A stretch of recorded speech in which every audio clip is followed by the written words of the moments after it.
Throughout history, Iran or Persia has controlled much more territory than it is today and has had some of the most powerful and influential empires in history. First real empire ever, the Achaemenid or Persian Empire, stretched from Greece or Macedonia to the Indus River Valley civilization in Egypt. Many Persian empires, such as the Parthians and Sasanians, dueled the Romans and Byzantines until the Arab conquest ended these Persian empires. But even after the Arab conquest, other Persian or Iranian empires, such as the Bulayhids and the Safavids, carved out empires for themselves that controlled much more territory than modern Iran.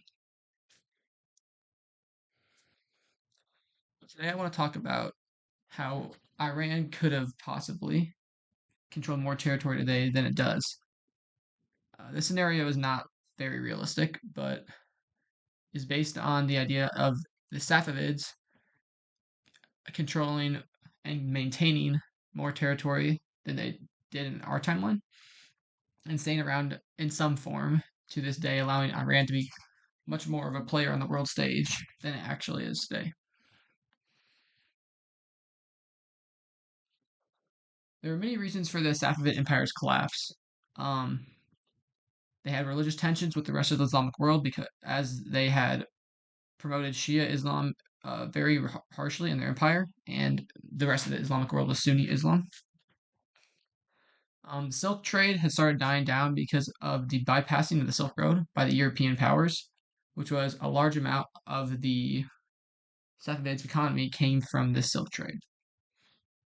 Also, wars with the Ottomans and the Uzbek tribes promoted internal strife in the Safavid Empire and caused the economy to fall even further. This is roughly the shape of the Safavid Empire we see coming into the scenario at the start of the 1700s, where it has lost some territory to the Ottoman Empire, maintains most of its core territory. It's bordered by mostly tribes besides the Mughal Empire and the Ottoman Empire. In my scenario, I will have Safavid Empire have more competent leadership to slow the economic decline and to continue modernizing to keep up with, at least to some degree, keep up with the European powers. And I will have the Hotak invasion be prevented. This is why this scenario is not extremely realistic. There's no reason it was prevented, but the Hotak invasion of the Afghans sieging the Safavid capital Isfahan will never happen, allowing the Safavids to at least maintain their core territory. This is the Safavid Empire, how I would see it in 1800 during the Napoleonic Wars. As you can see, France has captured northern Italy. And with this more competent leadership of the Safavid Empire, they have been able to maintain their territory, even expand slightly into Ottoman Kurdistan after some more border conflicts with the Ottomans. This conquest of small parts of Kurdistan will become more important later on in the scenario. As you can see, the Russian Empire has expanded into the Caucasus, and this will become also, well, very important very quickly to the Safavids as they will become their main rival into the future. One way we will have the Safavid Empire remain more important than it did in our timeline is by having it be more modernized and more industrialized, especially. As you'll see in a minute, the Russian Empire becomes even more of a threat to Britain in this timeline because of its conquest of Central Asia and its seemingly winning of the great game against Britain in Central Asia between the Russians invading through Kazakhstan, Uzbekistan, and the British invading up through India. This expansion of the Russian Empire brings Britain to think of it as its greatest rival, along with Germany.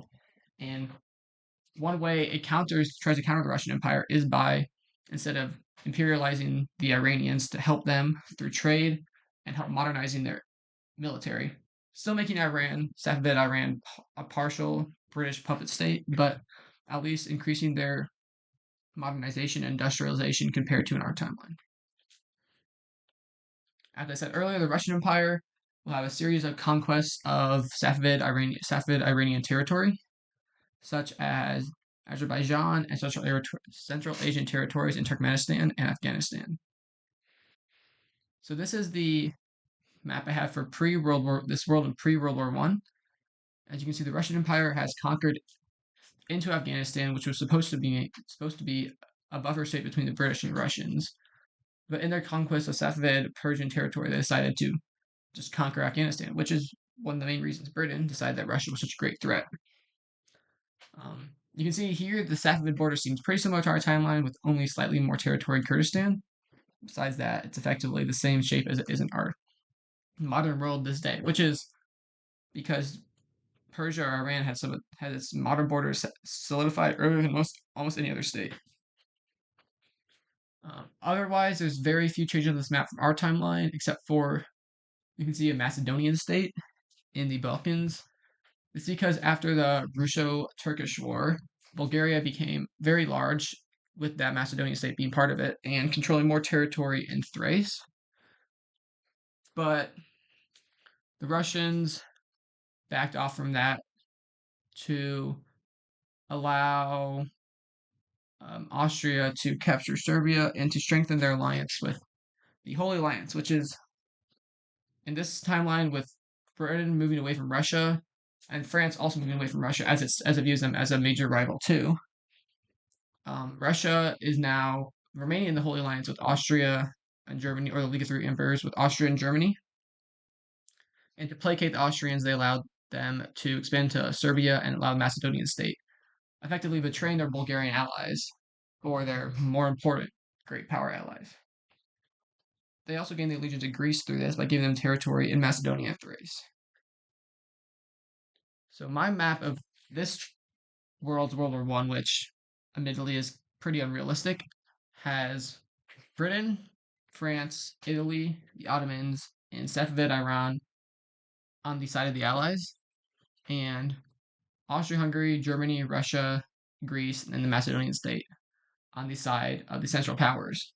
However this war starts, it is in some ways similar to our war, as it'll be a long drawn out war in the Caucasus and Central Asia, on the Western Front, and in the Alps. But it's also dissimilar as there is no Eastern Front, which moved much more fluidly in our timeline than any of the fronts in this timeline would. With the Ottomans and Safavids on the Caucasian front, the Russians have to commit much more troops to the Caucasian front than they did in our timeline, which would leave less Russian troops to go west than you might think would be able to support them. But also, many Austrian troops are not being sent east, which allows them to send much more to Italy and into the Balkans. So this would be a very hard-fought war for the Allies. But with the British having can effectively be able to naval blockade this entire military alliance, the war would, if the war, a longer war favors Britain in this case, especially when America joins to bring an end to the war. The naval situation and trade situation for the Central Powers is too difficult for them to have any chance to win the war in the long term, allowing eventually a peace agreement to sign after pushes into Germany, pushes through the Caucasus, in the collapse of Austria-Hungary, and pushes into Central Asia, which leads to this post-World War I map. As we can see, the Safavids have expanded greatly into the Caucasus, which was their main goal in the war, and also in Central Asia, capturing Turkmenistan and Afghanistan. Parts of Afghanistan are ceded to Britain for their, obviously, great help in the Central Asian theater, with Indians coming up, and just their help with the war in general, obviously. The Ottomans also expanded the Caucasus, but they don't take much more territory besides that, as they were struggling with Arabs revolting before the war. They didn't want any more Arabs in their empire. Bulgaria, as a minor ally, also expands into the Macedonian state and into Greece. France cuts off the Saarland from Germany and sets up some degree of puppet states in the Rhine Valley, but they still have some connection to Germany. Poland takes slightly less territory than our timeline, but similar lines are drawn, except for there's independent Ukraine that takes most of Galicia. Besides that, the states of Europe are pretty similar, except Italy takes more territory from Yugoslavia, but they're still not fully satisfied with the outcome of the war. but there's still similar world after World War One, except for obviously the Ottomans still survive, which is most likely the biggest difference. Also, you can see I put a Russian Republic here instead of a Soviet Union. It doesn't really matter if they're a republic or if they're Soviet Union. I just think that in this scenario, without Lenin being sent back by the Germans, as he was just in Switzerland, there's no way for the Allies to send them back to the Russian Republic. It's more likely that more moderate socialists would take power in Russia instead of communists. And in 1939, or whenever World War II in this universe would start, this is the map um, showing Japan's occupation of Chinese territories and the Russian reconquest of some areas, such as the Baltics.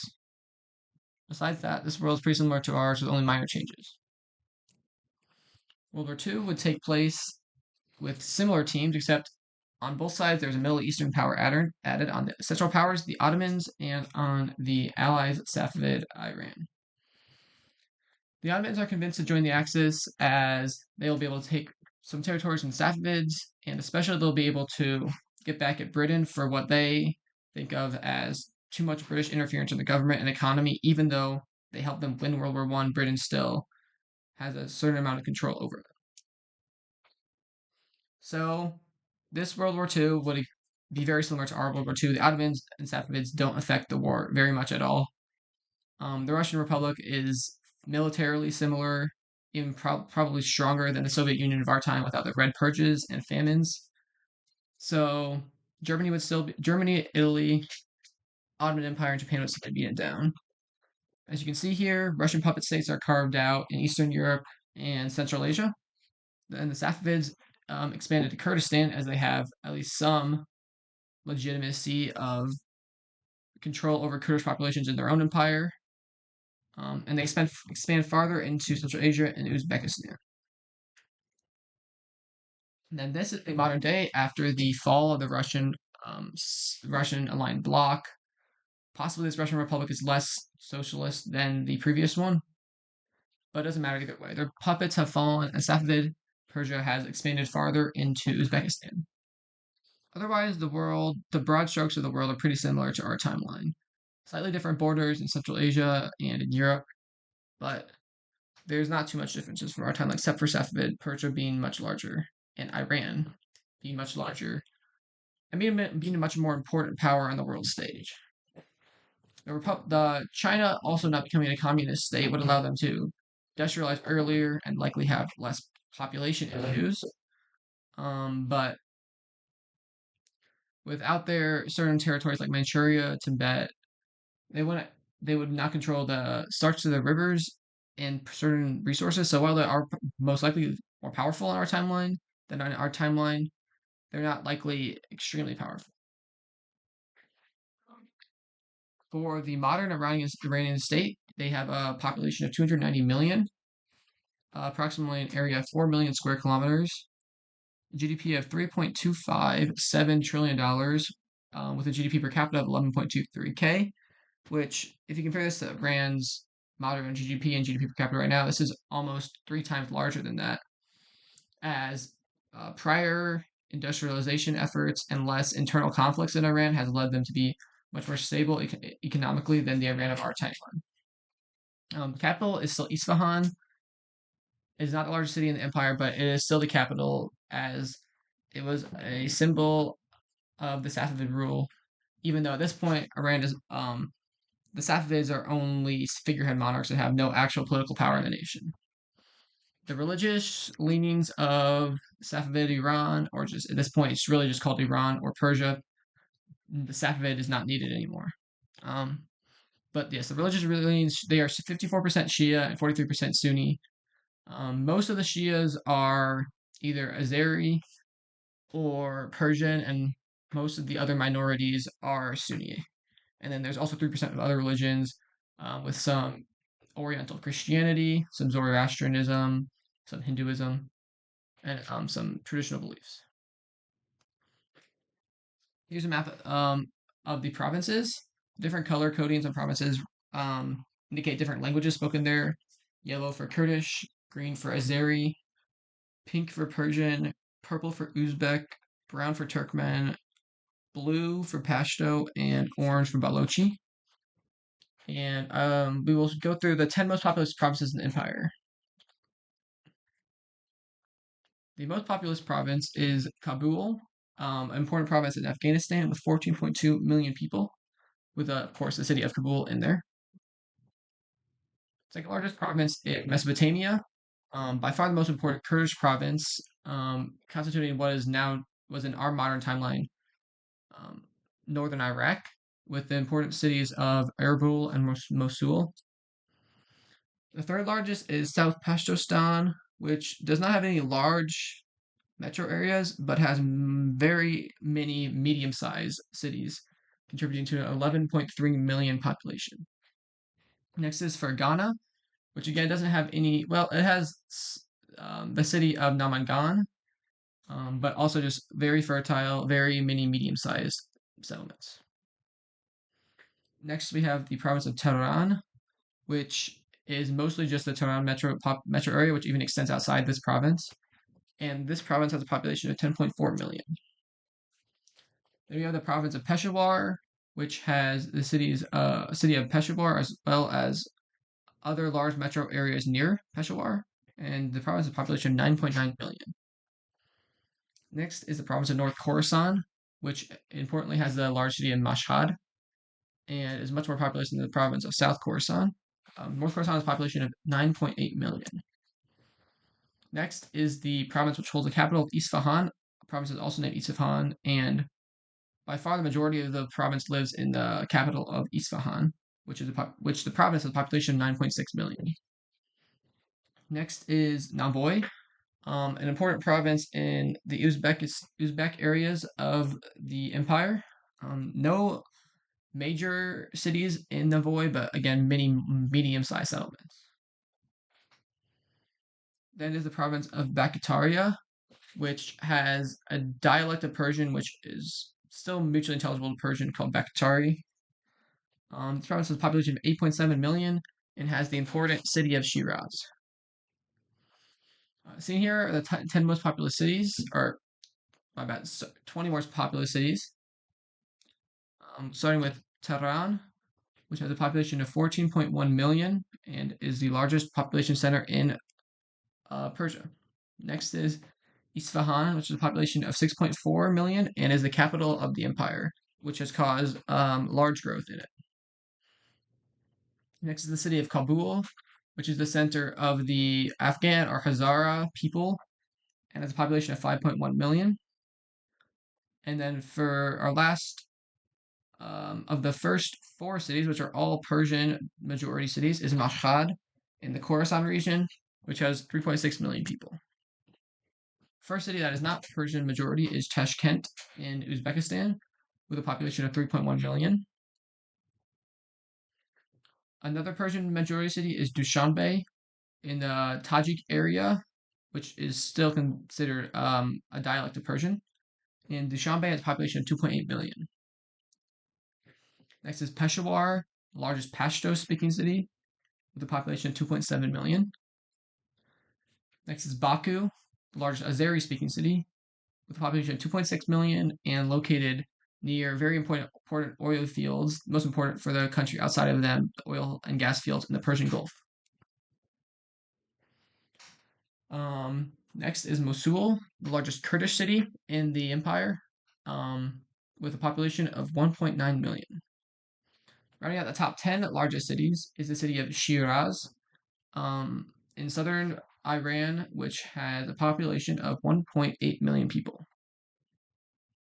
Next 10 largest cities are Tabriz, which is also speaks Azeri, Quetta, which is the largest Balochi-speaking city, Qom, which is south of Tehran and also speaks Persian, Namangan, the largest city in the Fergana Valley, with a population of 1.1 million, speaking Uzbek, Kermanshah, another Kurdish city with a population of 1.1 million, Avaz, a city near the Persian Gulf with a population of 1.1 million, Ashgabat, the largest Turkmen-speaking city with a population of 1 million, Samarkand, another Persian city, Erbil, the third largest Kurdish city, and Kanadar, the second largest Pashto-speaking city.